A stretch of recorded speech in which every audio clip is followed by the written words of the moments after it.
but you could see it in Tyson's face when he's staring him down. There's this crazy, he's following him. It's like a predator who can't wait to get the green light to let the genie out of the bottle. Sat down and knocked out. Tyson's first fight after prison. How it went. The duel with Peter McNeeley turned out to be short, but remembered forever. Mike Tyson, USA versus Peter McNeeley, USA. Fight in the weight category of over 90.7 kilograms. Result: Tyson's victory. McNeeley was disqualified in the first round at 1 minute and 29 seconds. August 19, 1995, Las Vegas, MGM Grand Arena. Mike Tyson has had more classic fights than any heavyweight in the last 30 years, but even among his classic fights, there are some that come to mind first. One of these happened 25 years ago. In August 1995, Mike returned to the ring after serving 3 years in prison. I didn't think about sex, even when I came to his room. What a big role reputation and public opinion play in the lives of famous people. This is the main conclusion that suggests itself from the story of Mike Tyson's imprisonment. He went to jail in 1992. Mike still does not consider himself guilty and says that he will remain confident in his innocence until the end of his days. He says he didn't rape Desiree Washington. What really happened there? Only Mike and Desiree know about this, but after analyzing the information that is in the public domain, certain conclusions can be drawn. On July 18, 1991, at the Black Expo Festival in Indianapolis, Tyson met 18-year-old Washington, the winner of the Miss Black America contest. He invited her to meet in the evening to have a good time. Desiree agreed. She acted flirty, showed him photos in a bikini taken during the competition. They spent the evening together, after which they went to Mike's room. Then Tyson's bodyguard decided to go to his place, although he usually was on duty at Mike's suite when he brought unknown girls. As Mike told the court, he and Desiree had sex. They had finished after midnight, after which the beauty asked to be taken to the hotel where she was staying. Mike invited her to stay at his place for the night so that in the morning, on the way to the airport, he could take her to the hotel. The girl refused, after which Mike rudely escorted her out of the room. She got into a limousine and Tyson's driver drove her to her destination. The driver recalls that the girl was very angry and said, "What does this boxer think of himself?" Tyson found out that a rape case had been opened a week later. Got off easy.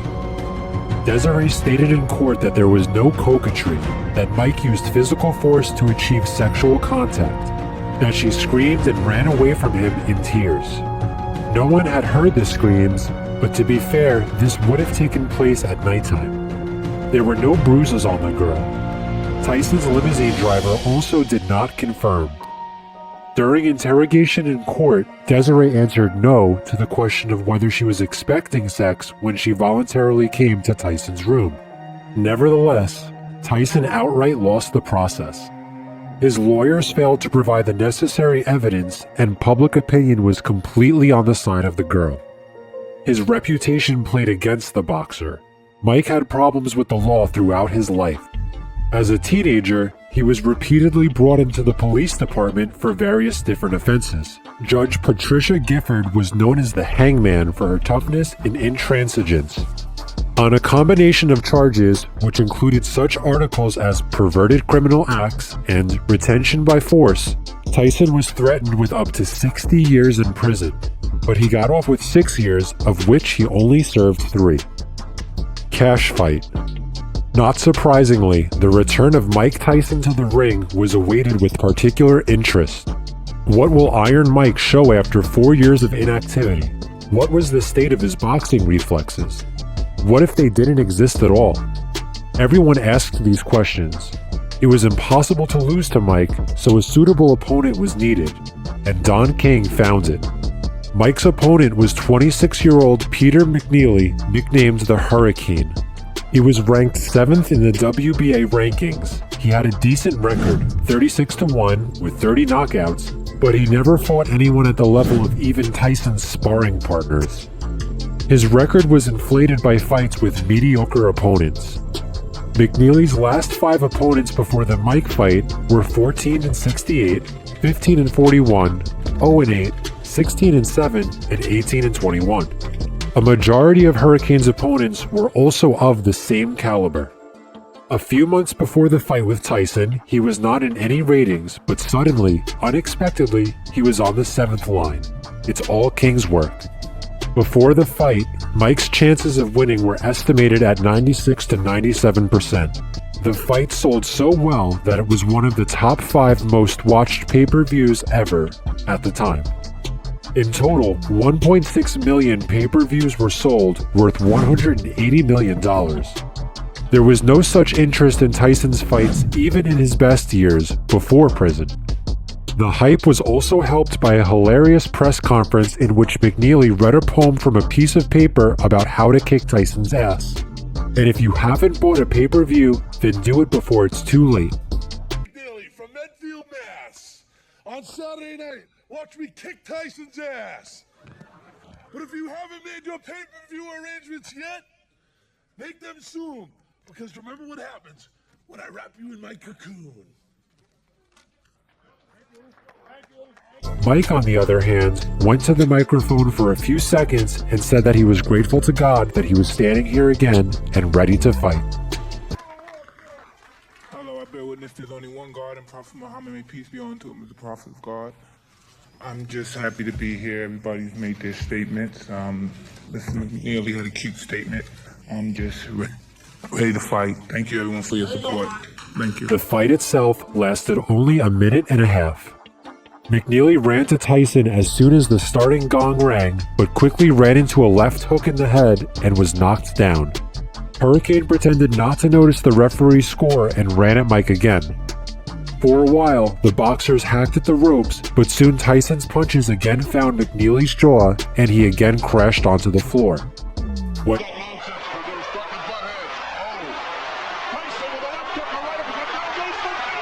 When he got up, he began to stagger from side to side, at which point the promoter climbed over the ropes and was in the ring. The fight was stopped. Peter lost by disqualification. Mike returns triumphantly, and McNeeley gained worldwide fame for a while. A few months after the fight, he even began to advertise pizza, which, according to the plot of the video, knocked him out. Soon after, he suffered several more defeats in the ring, at which point people had forgotten about him.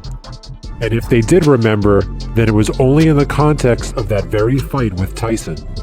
Mike also had to go through many more legendary stories.